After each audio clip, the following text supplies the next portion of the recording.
everybody, and welcome back once again.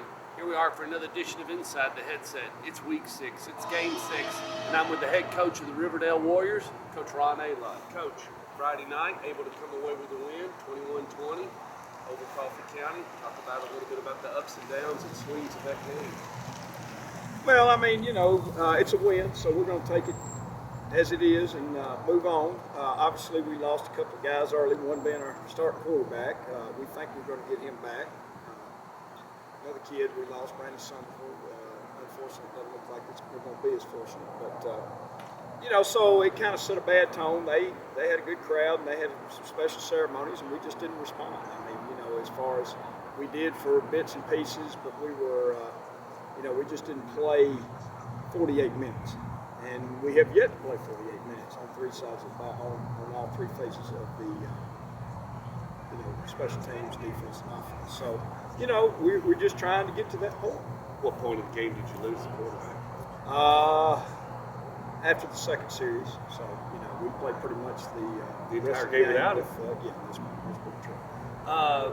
They have a tough quarterback. It seems like I've seen a little bit. Yeah, he's very talented. I don't know that you'd call him a quarterback as much as you would an athlete, but he made plays. He made a lot of plays. He's only a sophomore, so he's very good. Did he have any help, or was he mostly solo? No, he had. There was 2 or 3 others, and I thought they played hard. And as far as effort and heart and courage, I thought they outplayed us. We were just fortunate to make some plays. We had some kids that did play, and made some plays. Marquise Cantrell and Gentry Bond made a couple of plays for us. And, I thought our quarterback did an ample job. We should have finished some things. We did some things where we bogged down, but it was generally our mistakes, not that their defense was anything smothered. We just, didn't block certain things that we know how to block or should know how to block, and that bogged us down in critical situations. Will you go with the replacement, or what are you thinking? Well, for the guy you got now. We'll see if we'll just see how we are with Gene come Friday night. We feel like he's our guy to give us a chance to win. So, but you don't want to put him in a situation where he's not able to go 100. Well, we'll just have to see.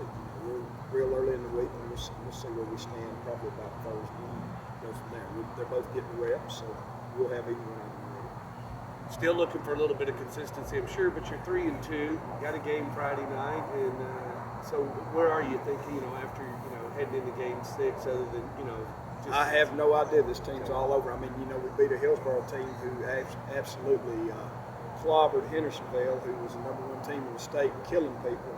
I don't know. Okay. I mean, we play. It seems like we have played up at times to competition, and we have very much played down to competition. So that's not the instinct to me of a really, really good football team.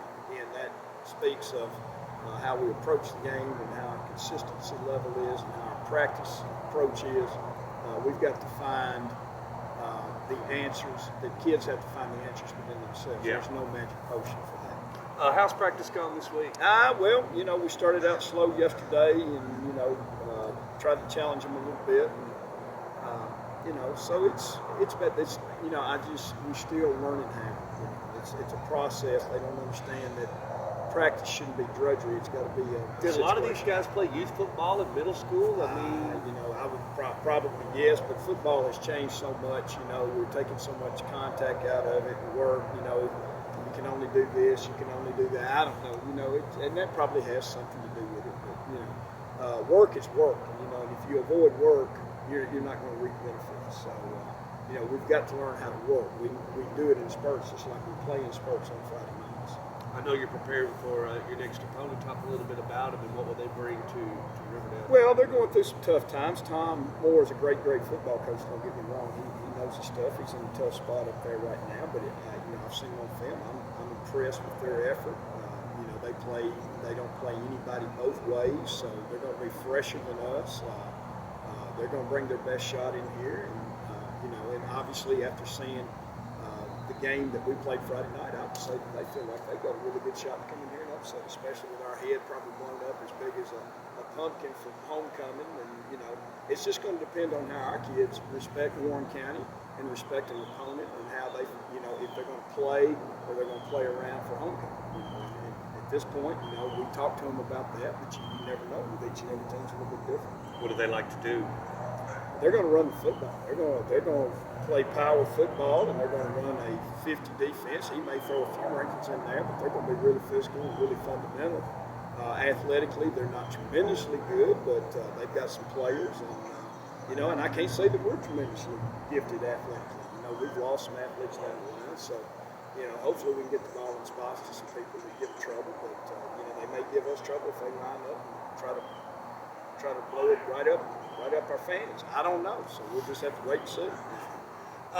Anything else? I guess you just want all the fans come and give money and give a lot. and Well, the kids need support. I mean, we're searching, and I think, last home game, man, we gave them a treat. We beat a top-ranked team that was a state runner-up, and obviously they're a pretty good football team. The only two losses they had were us and Oakland, and we were very fortunate. So, I think being at home will help us because obviously we hadn't had much help, especially in the officiating phase. It's hard to believe some of the calls you get on the road nowadays. You figure things will be a little bit more, but so hopefully we'll clean some of that up. But when we're home, things get cleaned up. So I don't know whether it's us as much or I just don't know. We'll just have to see because we've only played one home game. So hopefully we're not as off base and undisciplined as we are on the road. At home, things will kind of even out. The calls won't kill us as much, and hopefully we'll play a little harder and a little bit more used to what the environment and that type of thing. Well, I mean, like I said, you're 3-2. You got a chance to be 5-2, or 4-2, and then on to 5-2 if possible. I will not talk next week. I'm gonna skip. I'm gonna go to Auburn on Thursday. I'm gonna go down to Coach Dye, so I'm not gonna do any coaching shows next week. I'm just gonna go on. But anyway, good luck this Friday night as well as next Friday night and everything. But join up here. His next two are at home, right? That's correct. So the next two are at home at 7 o'clock. First one will be just in a few days, and that'll be Warren County. So you all be there.